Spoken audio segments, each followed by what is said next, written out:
Good afternoon. It's Holy Saturday. I'm going to be including two readings today.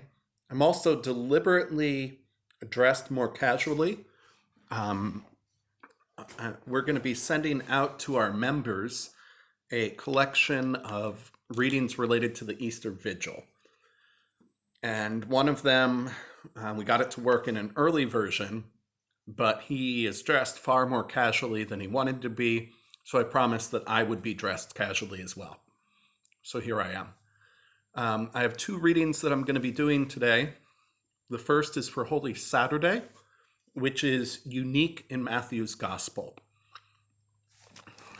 Let me read, starting from Matthew chapter 27 and going from part of Good Friday, but you'll see why.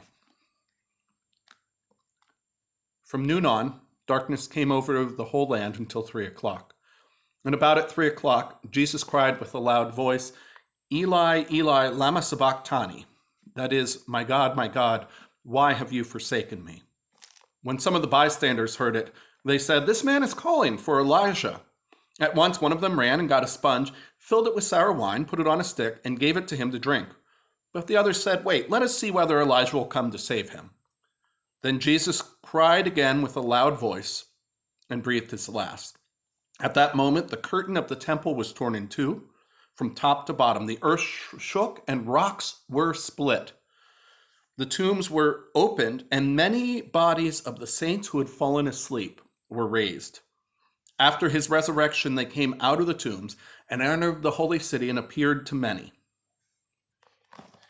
This is a reference, and we also get one in 1 Peter, to something that seemed to be a part of early Christianity that we don't talk about as much anymore, and that is called the harrowing of hell, which is a great term.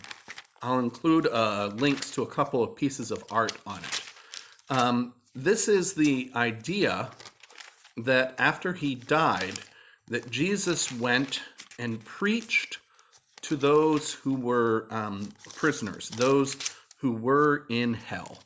And the idea is that he was preaching to those who didn't have the opportunity to know him. And what I mean is people who died before he was. People in the biblical account like David and Abraham, etc.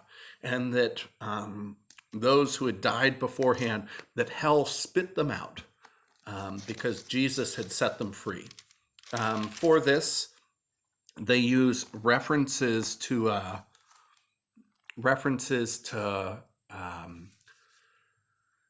the prisoners being set free in Isaiah. They use this Matthew text, there being an earthquake and the dead being raised. That is really unique to Matthew's Gospel, that they appeared in Jerusalem at this time, and a reference in 1 Peter.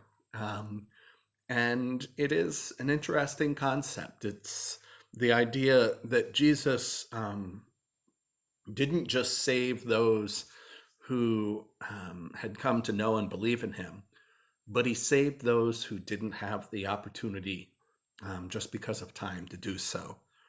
There is a grace in that, an idea that grace doesn't just extend to those who had chances, but that God's grace will break any boundary, not just the boundaries of life, but the boundaries of time, that God's salvation exists beyond all time.